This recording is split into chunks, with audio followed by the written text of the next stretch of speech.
Hi, everyone.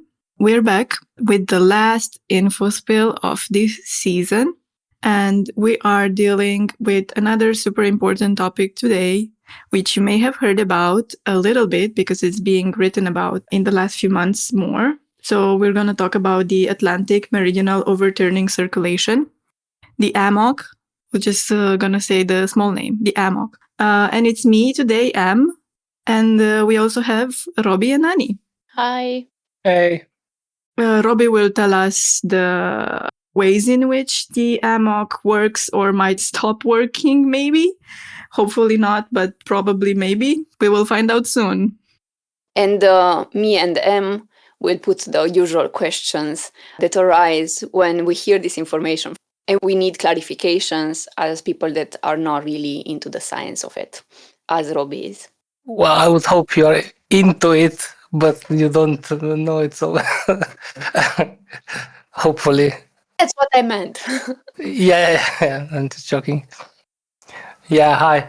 First of all, I'm still fighting a cold, so my voice is not in the best shape, but I'm treating myself with influx of fresh tea, and hopefully my voice will bounce back to a strong interstitial state and not collapse.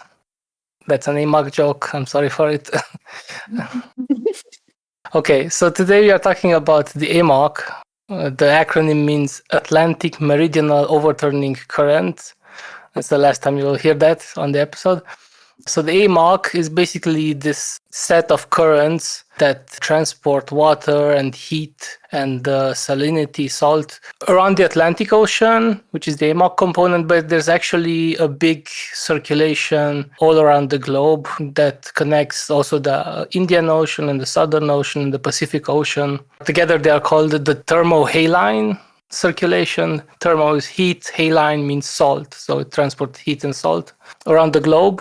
And the AMOC is the part that's in the Atlantic, and the other half of it is called the SMOC, the Southern Meridional Overturning Current. We talk about the AMOC more because it affects the Western world, and so people have studied it more, but it's not more important than the southern part, but it's just more studied. And might have bigger impacts, but we don't know exactly what the impacts of changes in the southern part will be, just because it's not studied so much. So in the episode description, if you want to look at it, the big circulation, the thermohaline circulation, we have a figure for it. Maybe that will help to understand just kind of an overview for it. First of all, I think most of us will have heard about the Gulf Stream. The Gulf Stream is a current that transports heat from the Gulf of Mexico, from the Americas, towards Europe and upwards towards Greenland and the Northern Sea.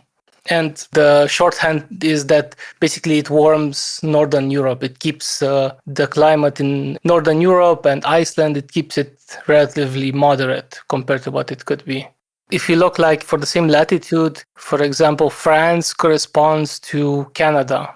Norway and Scandinavia is at the same latitude as the most northern part of Canada. So just through like simple geography, you would expect both places to have the same climate. But in northern Canada is always frozen. You have permafrost and whatever. And the UK, for example, it has quite a moderate climate. And that's because the Gulf Stream transports heat in that direction. So it has quite a large impact for a big part of Europe. I think it helps people if they try to picture the globe at this point and try to imagine like the continents. It's really interesting when looking at an AMOC map that like the ocean is highlighted. And when I was first looking at it the first time, I was like, but I don't understand anything. But that's because the continents were the lacking parts and the oceans were like the present part. It's really interesting to look at. Yeah, maps can be confusing. Yeah. If you look at it or like imagine, try to remember how the continents look on the globe, then you can more easily picture what Robbie is saying. And I also have another analogy, but I don't know if it's completely helpful, but it's for people who saw Finding Nemo, which Many people saw it, and I certainly did see it maybe more than once. It's this really famous motion picture, and it's about this fish, Nemo, who disappears, and his father go looking for him, and he goes through this so-called highway that is actually an ocean current. It's an actually existing ocean current. It's not the AMOC. It's the East Australian current, which is different than the AMOC. Yeah, it's part of the southern part, the SMOC, not the AMOC. Just the image of having, which is also not entirely precise, but I did read that it is true that some marine mammals do make use of this current to get from one place to another. And not exactly like a highway like in the film, but it does help to picture it. Yeah. I mean, it's easier to go with the current than go against it. So animals, of course, non-human animals, of course, also use it. As do humans, like in the 16th century, when all of the ships were wooden ships with sails and they used the wind, they also followed the major currents. That's why the slave trade, for example, the regular route was from Europe down to Africa, from Africa westwards and upwards towards the Caribbean, and from the Caribbean back to Europe. That's because that's the direction of the major currents, and it was easiest for wooden ships to go. So it has a lot of impact also for our history. Yeah, that's so interesting to know. It makes so much sense. And I think it is sort of harrowing just to realize how much of history is, deeply, deeply influenced and would have been impossible without these environmental contexts. Exactly, yeah. So to jump back a little bit to finish the story about the AMOC, or like the big thermohaline circulation. So the Gulf Stream transports very warm water towards Europe. That heat is released to the air, kind of like how our bodies cool through sweat. Our bodies produce sweat, and when the sweat evaporates into the air, that's when our body cools and the air around us warms a little bit. It's basically the same thing. So the Gulf Stream sweats and releases heat into the air and warms Western Europe and Iceland and Greenland a little bit. But that water needs to go somewhere, otherwise it would just keep accumulating on the top of the planet, right? So around that part, around Greenland, to the south of Greenland and to the west of Greenland, as it cools, and because it also evaporates and freezes, the fresh water is taken out a little bit, and then what remains is much saltier. So it's cooler and saltier, and both cool water and saltier water is less buoyant, so it tends to sink to the bottom of the ocean. So the Gulf Stream comes from the Americas, it comes to Northern Europe, Greenland, then it sinks to the bottom of the ocean, and it comes back towards the Americas, let's say. But it doesn't stop there, so it continues going south on the bottom of the seafloor, down until Antarctica.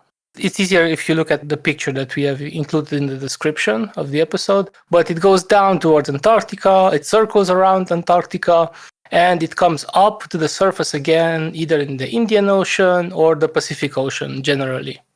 And then once it's back on the surface, it makes the round trip backwards, right? Circling back on Antarctica, coming up into the Atlantic, and rejoins the Gulf Stream and completes the circle. Sometimes the analogy of a conveyor belt is used, like the global conveyor belt that transports heat around the oceans and around the globe. The key feature, I would say, of this whole system, of this whole circulation, is these points in the very top in the northern Atlantic around Greenland and Iceland. These are the places that I said earlier where the water sinks to the bottom of the ocean. There's actually very few places throughout this conveyor belt where the water sinks. This is called deep water formation. So the bits in the North Atlantic are North Atlantic deep water formation, but whatever, just so you know this term. When I first read about water sinking, it was really difficult for me to picture it. Like, yeah, isn't there water all the way all the way through the ocean? Like, what do you mean it is sinking? Can you maybe expand, like a parcel of water with a specific chemical component is going downwards? Well, you can imagine a parcel, but it's just water plus salt, because it's salt water. So if you put a glass of salt water on the table out in the sun, right, what happened?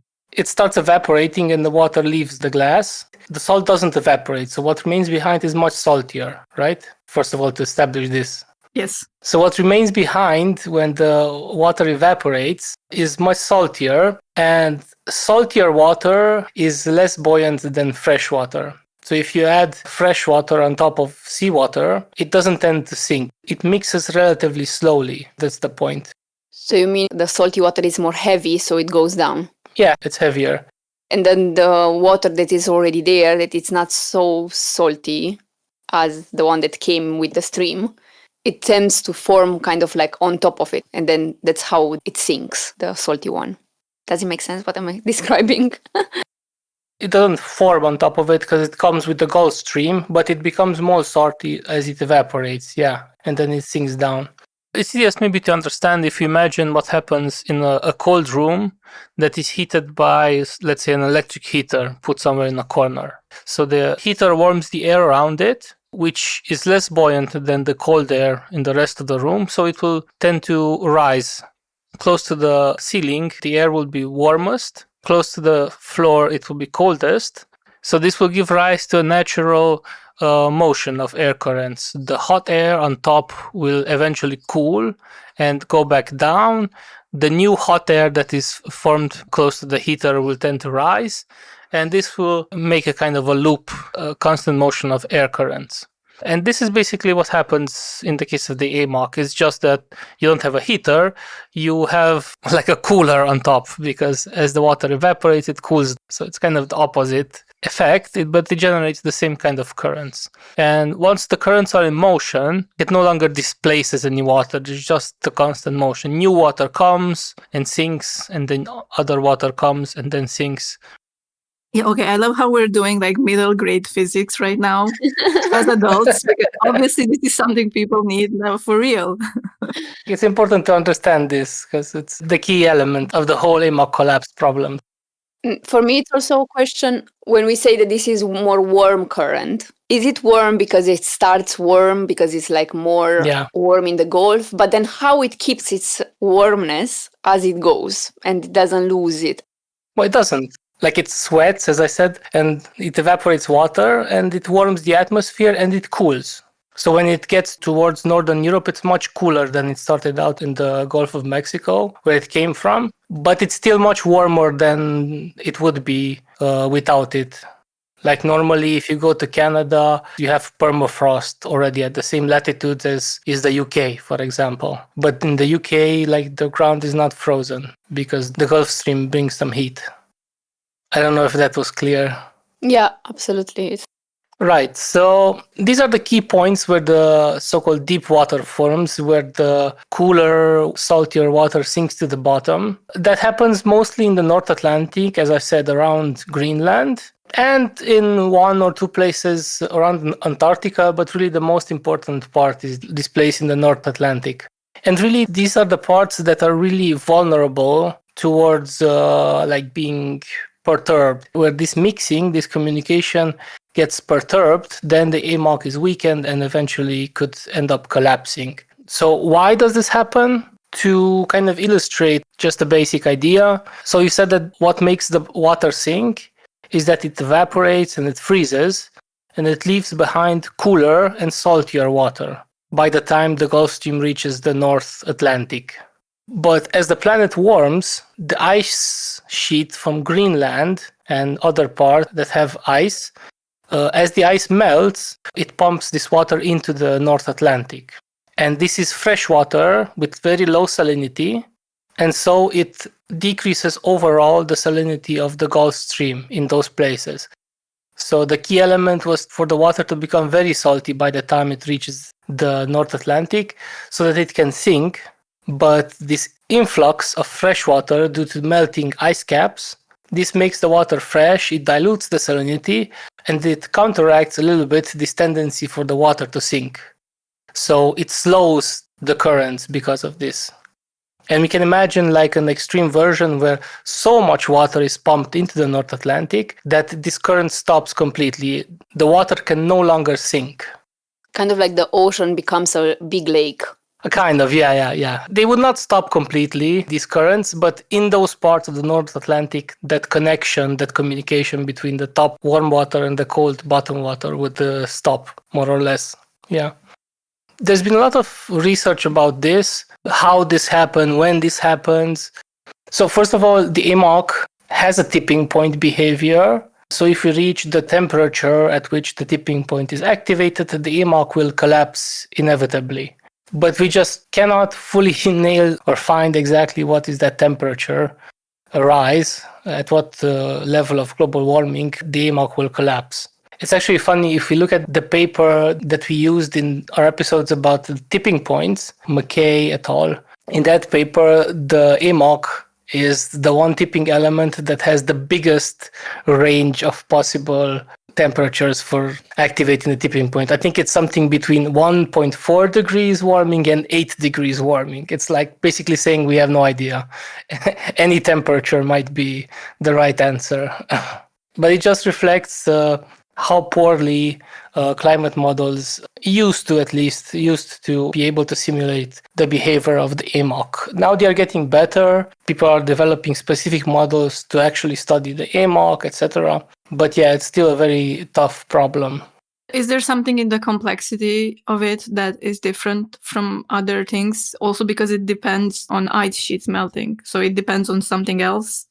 Yeah. So basically climate models are just a bunch of equations. They are a bunch of equations that simulate the atmosphere and the oceans, and that are put on top of the planet, on the globe, right?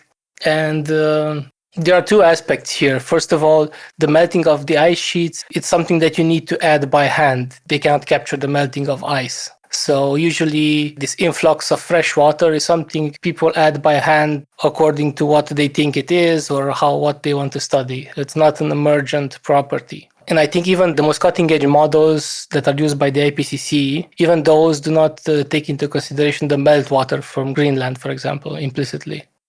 So that is one, exactly what you said, that there are a lot of phenomenon like this that need to be added by hand to capture the full physics of the system.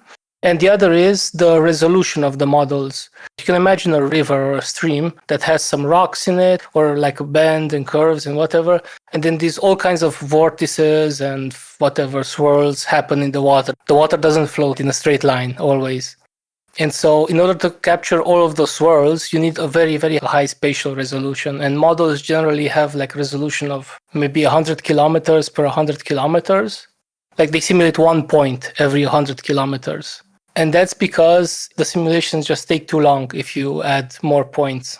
Like even these models take like maybe a few months to run to simulate the next 100 years or something like that.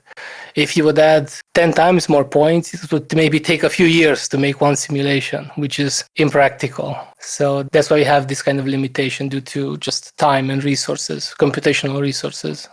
We don't know exactly, like you said, what will happen and at what point it might collapse, but we know it is weakening, right?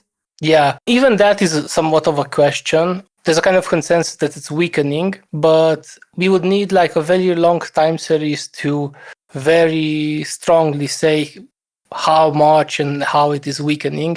And we actually have good data only for the last maybe 20 years, which is not enough to say, like to calculate what is the trend, how fast is it weakening and stuff like that. But generally it is weakening, yeah.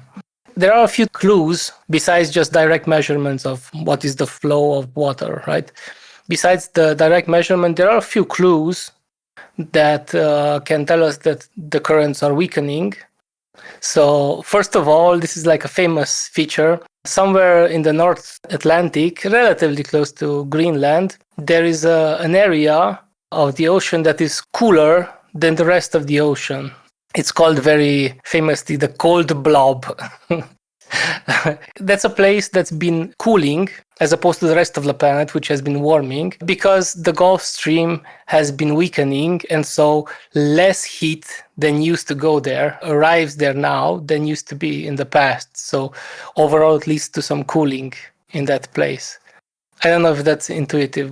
Yeah, now that you explain how the AMOC works, Now I understand that cooling is not like, how people react to climate change. You're always scaring us with the warming of the planet, but look, now it's cold in the north, or like it's maybe even colder than other times or whatever. And I think specifically with this ocean region and so on, it makes more sense now what actually makes it more cool in the north if this heat of the Gulf Stream doesn't go as it used to. So even if it's maybe warmer in the southern hemisphere, that doesn't really mean that heat will go as planned or as usually to the north. Exactly. So yeah, I am fascinated by the cold blob. There's more heat everywhere, but just the Gulf Stream does not transport that heat exactly to that place as it used to, very well as you said. And if some of you have seen this quite cheesy movie called The Day After Tomorrow, do you remember it? Is it the one with a lot of water over New York? Is it that one? Yes, exactly. Yeah, with a lot of water and freezing. I forget the movies I'm watching, so maybe I've seen it. It's like a cheesy movie. Like every disaster movie, there's a shitty father who tries to overcome his shittiness by solving the problems of the planet, basically. Yeah, whatever. But the movie starts with measurements of the cold blob. Like there's a buoy somewhere in the region of the cold blobs, south of Greenland somewhere, which overnight measures like 10 degrees cooling or whatever. And that's like a warning that something will happen.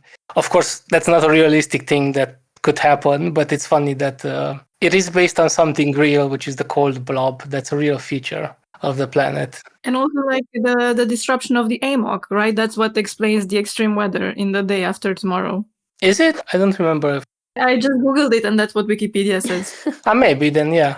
But at some point, there's also some really weird shit that starts happening with cold air coming down from the stratosphere. Maybe, it's also the director really trying to understand the whole complexity of AMOC and like reading all the scientific papers. Getting confused. No, but like as you said also, that there are so many scenarios, or like not scenarios, but like so many options that you can at least start with so many other scenarios from that. So maybe it's just a creative take to one take from the science. Yeah, but by the end, it's not something that could happen realistically. But I guess it's nice that it starts from something science-based. At least the one with the dead might be true, Boys be boys, or how is that? But this is a real thing. I don't know if anyone noticed it, but almost literally in every disaster movie, the story is about some shitty guy that it's either failing in being a dad or failing in being a partner. But then like giant tsunami comes and he manages to, like, it doesn't matter anymore that he's a shitty person. At least then we know that the destruction of the world will be a redemption arc for shitty men. So that's good to know. Anyway, to get back on track. So we said that it's pretty hard to tell exactly when the AMOC will collapse. There are a few papers in the last years that have kind of made the headlines. I've read several papers by this group, of which this guy Van Westen is also part of, and also Stefan Ramsdorff. They have several papers studying the AMOC collapse with different models. They've published several papers in the last years about the AMOC collapse. One paper, which is called Shutdown of the Northern Atlantic Overturning After 2100 Following Deep Mixing Collapse in CMIP6 Projections. Okay, that was a mouthful, but we will put it in the description. This is interesting. It looks at some of these climate models and tries to see what these established climate models say about the AMOC. So the problem with the models used to be that they will only run up to 2100. Because that's the near-term future that's most relevant for our lifetimes. But the AMOC collapse is something that happens usually gradually. Even if it reaches a tipping point, it takes a lot of time until it fully collapses. And so some models just were not running their simulations long enough to see the AMOC collapse. So people were saying, the models say that the AMOC does not collapse. Well, maybe it doesn't fully collapse by 2100. But the simulations were just not run long enough. And recently, some of these models were run until 2300.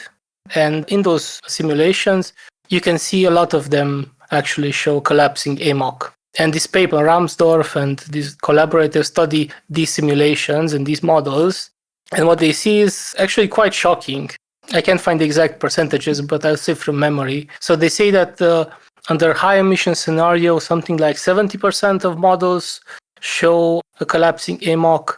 Under moderate emissions, meaning that fossil fuel emissions will peak somewhere mid-century and then start to fall off, which is maybe on which we are, but it's not sure. So for moderate emissions, something like 37% of models show a collapsing AMOC, and even under low emissions, which would keep us below 2 degrees warming, even under those conditions, 25% of models see a collapsing AMOC. So it's actually, it might be that whatever we do, the AMOC will collapse, starting from at this point. We are just not sure. We're not sure, then it's not like what you said. There's still a margin of possibility that it might not entirely collapse, right?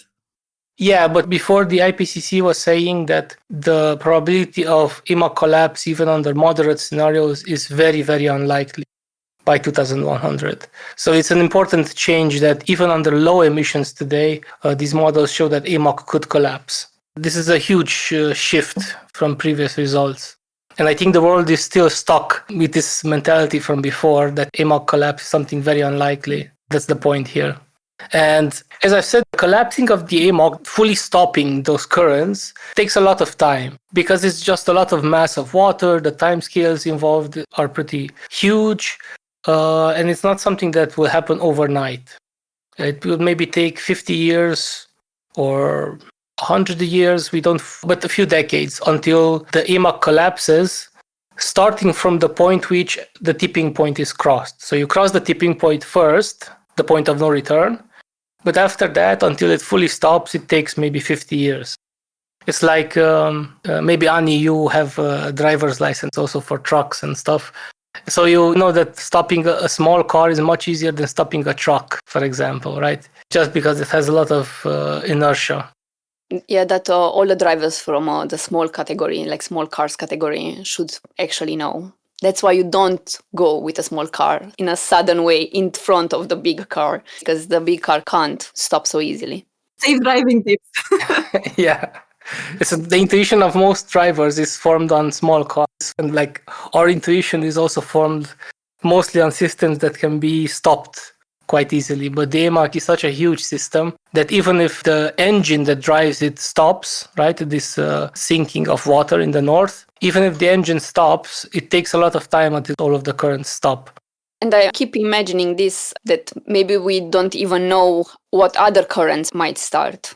I do wonder if it's something that is included in the multiple possibilities, because I'm imagining if one current, like this current specifically, will stop and will not work, maybe there will be other formations, other routes. For example, if it doesn't go so far in the north because there is too much unsalty water in the north now because of the warming of the planet, then that water that started already to move will have to stop somewhere, maybe on a shore. Does it make sense what I'm saying? Or is it even true what I'm imagining? Yeah, it's kind of like that. But most importantly, you won't have this conveyor belt that moves from the top of the ocean to the bottom, right? And cycles heat and salt. You'll definitely have some currents that move on the top of the water. That's for sure. Like the ocean will not fully stop, but you will not have this conveyor belt anymore. If you think of this as one giant circle that goes through the whole Atlantic, right? It will maybe break down into two circles, one in the North Atlantic and one in the South Atlantic. And the communication between the two and the transport of heat between the southern part and the northern part stops. That's the main point. Not that the currents stop completely, but that the communication between the top and the bottom and between the south and the north stops. And so heat will no longer be transported, at least not so much, from the southern hemisphere of the planet to the northern hemisphere. And that would lead to warming in the southern hemisphere and some cooling in the north. So your intuition is correct. It just needed some details more. One last thing I want to say So even though the full collapse of the AMOC takes a lot of time, as I said, 50 years maybe, but that's to fully stop it. But a big question in the scientific literature is, where is the tipping point, or what warning signs do we have that tell us we are close to a tipping point? And there are several things that have been researched. For example, I think also this guy Van Westen has a new paper that shows that, for example, the place where the Gulf Stream flows at some point might jump northward with like 200 kilometers if the AMOC starts collapsing.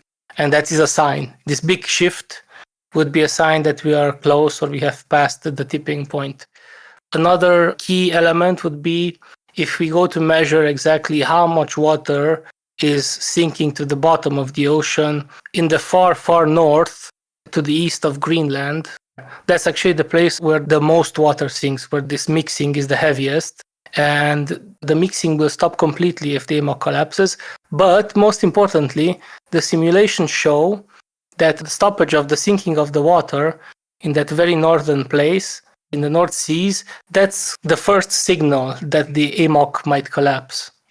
And simulations show that that could be as soon as 10 years, 20 years in the future, 2040, 2050, or possibly we could have even surpassed it. But politically, as you kind of tried to say, politically, the most important scenario is when the tipping point is close, but we have not crossed it, and there is still stuff that we can do. And so these papers, a lot of them show that the collapse of this deep water formation in the north, this might be as soon as 10, 20 years from now. And this is the first warning sign that the AMOC is on a path to collapse, even if it would take long. It is all just so complex, it's so big, it's so global, and there are many tipping points to take into account. It's really hard to envision what could happen, what will happen. Of course, we do not know that. And they influence each other, right? So the AMOC weakening will influence other tipping points, like the melting of the sea ice. And the melting of the sea ice will influence the AMOC. Everything is related. Yeah, and actually, this is a very important point. So, yeah, the different tipping points interact. And actually, if you have to choose one tipping point to focus on, then that would be, from my point of view, the AMOC, because it's the one that is connected to almost every other tipping point. So if the AMOC collapses, basically it will make all of the others much more unstable, much easier to trigger. So from that point of view, I think the AMOC has a very central role in the whole network of tipping points. But then it's a question of exactly what triggers the AMOC to start behaving in all these ways. It's only the warming of the planet, because then we know what the warming of the planet is made of, like the fossil fuel extraction, all the carbon that we are releasing in the atmosphere and so on, that's a cause for the warming. Is it any other trigger that we can look at when we say that, okay, let's enter AMOC collapse to like try to avoid it as much as possible? What triggers it, like besides the warming of the planet? It's 100% the warming of the planet. Okay. There's research about exactly what element of it. So is the collapse triggered more due to the flow of meltwater from Greenland, or is it triggered just because the air is warmer? It's like if the air is warmer, your body cannot cool through sweating. It's kind of the same. If the air is warmer, the Gulf Stream cannot lose heat by evaporation. And there's research about exactly which process leads to the collapse of the AMOC, but all of these are because the planet is warming. So as a fundamental cause, it's 100% because of climate change. So we can't just throw salt from the Iceland shores into the water. Don't say it on the... There is this very stupid video made by an Icelandic person that makes videos in Iceland that are quite like dry comedy. And in one of them, he's sincerely showing himself saying like, oh, they are always saying that the oceans are rising because of climate change. But it was this guy all the day, and in his back there is this guy with a truck that is keep pushing some, I think, construction site materials into the ocean. And he was saying that that guy was doing that all morning. So that's why the ocean is rising, because in Iceland, that guy was throwing materials. Anyway, it was just funny to see it. It's not easy to describe a video meme. I had that in mind since you said that in the northern part there is not enough salty water on top because of the Gulf cannot reach that. And I was like, imagining it already. But no, I don't want to give stupid ideas to geoengineering takes on AMOC, to be honest. Yeah, that's exactly what I want to say. Don't say it on camera because someone will try it. Well, probably they will not listen to a podcast. Yeah, but it is one guy who is producing the problem. It's called capitalism. Oh, that guy. Not that guy again. I'm thinking, should we go back to the day after tomorrow, but not to the film, to the possibilities, like what will things look like if AMOC does weaken too much or collapse? So what are the impacts? Because the three of us don't live near the ocean, and other people who don't live near the ocean, I don't think we realize just how big the oceans are and how important they are and how much they determine everything on this planet. Yeah, I mean, in the end, all of the weather that we see in Romania, which is quite deep inside the continent, say like that, all the clouds, all the humidity comes from the Atlantic, because that's how the currents transported. So what happens in the Atlantic also influences what happens in Romania, but we might not think it because it's very far. Well, first of all, just from this intuition about the transport of heat, as I've said, the AMOC transports heat from the southern hemisphere to the northern hemisphere. So if that communication is cut during an AMOC collapse, then the southern hemisphere warms. We don't know exactly how, and because it just hasn't been studied so much. But the northern hemisphere, Northern Europe in particular, will cool by quite a strong margin. Another paper by the same team, it's from 2024. This paper looks at a few cities around Northern Europe, Iceland, and shows what happens to them during a collapse. The further north a place is, the larger the impact will be, the more it will cool. During summers, places in Norway and places in Iceland, for example, will cool by 5 to 10 degrees. And during the winter, the same places will cool by 25 to 35 degrees Celsius, which is incredible. It's like instead of having -10, you will have -40 degrees in places like Bergen and Reykjavik during an AMOC collapse. Again, this is a process that will take a lot of time, 50 years maybe, to fully collapse. But under this time, these places will cool by this much, by this amount. Practically, we will see maybe refugees from Iceland coming to more Central Europe or like even Eastern Europe. So maybe that's a warning also for the Icelandic government that it's just now building concentration camps for refugees. If they want to be treated better in the future, maybe they should really think a bit more about human movement as human rights also. I think I read somewhere that they are in Iceland discussing the AMOC as a matter of national security. Yeah, I think the environmental ministry of Iceland was at the COP30, which was last year in 2025 in Brazil somewhere. And he hosted a panel on AMOC collapse. And this was exactly because like Iceland, I don't know, they made some kind of document that exactly said this, that they will start treating the AMOC collapse as an issue of national security. Yeah. I know for a fact, because I used to live there, that the general state, or at least back in the times, so like 5-6 years ago, it was really not such a pressuring subject for the general population. But they do have a lot of, that's why I mentioned the No Borders and the refugees solidarity movements, because they are like having tougher and tougher legislations for them instead of really real solidarity that they can actually do because they are not part of EU.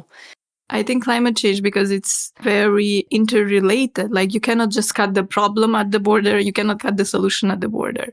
You cannot do anything at the border because there is no such border, like a national border. So I don't know how are we going to solve it without overcoming nationalisms.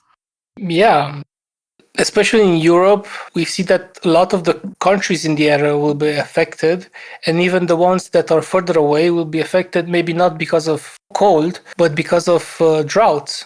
So the other effect of AMOC collapse will be drought in many places. The cause is human activity and climate change. The process happens in the Atlantic Ocean, but the effects will be felt also in Austria and Senegal. So there's just no way to treat this as just a national problem within national borders, which I think there should be no borders. But even if there are borders, this would make no sense in this context. Like it prevents you from treating the fundamental causes instead of just, patching some symptoms. Yeah, I want to take a moment to just think about the non-human beings living in the ocean. Obviously, human and non-human beings not living in the ocean on land will be very much affected by the AMOC collapse as well. But I want to think about marine life because I think we often don't. Even if they are really dying, the populations are really much smaller than in the last years. And we know we are in the sixth mass extinction, and it is also affecting ocean life and fish and marine mammals.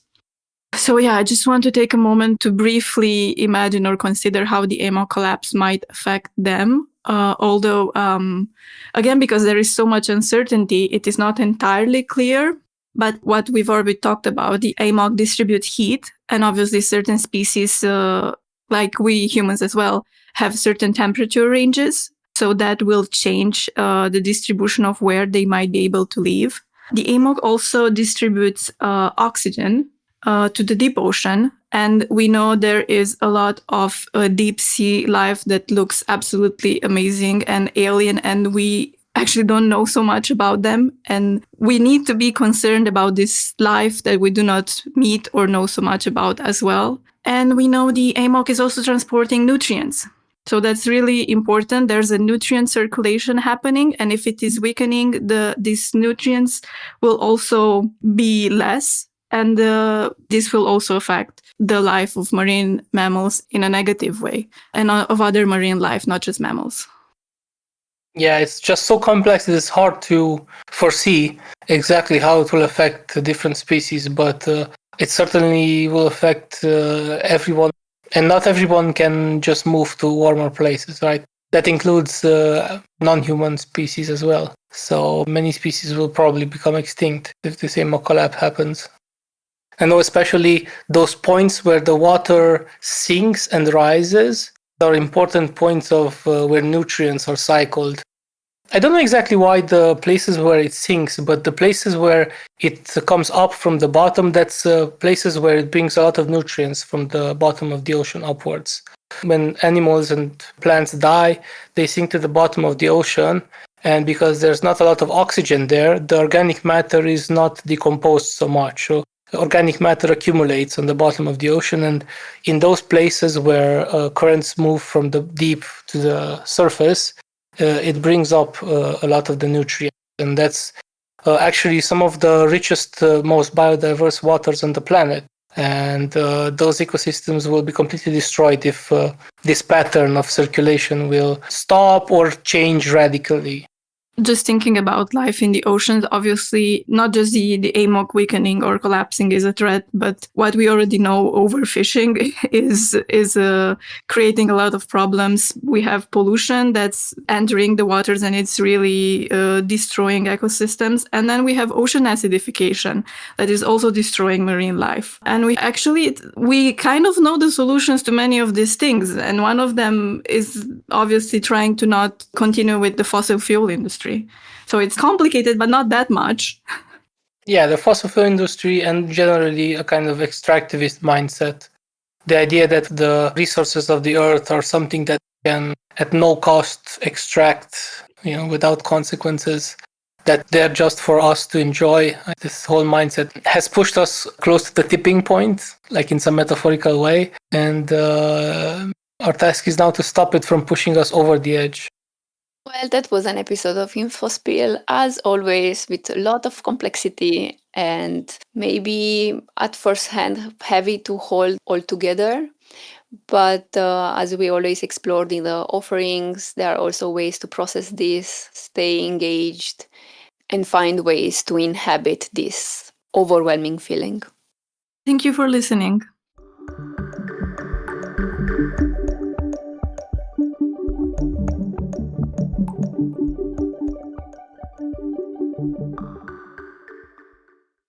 If you appreciate our videos, please like and subscribe to help us get the word out.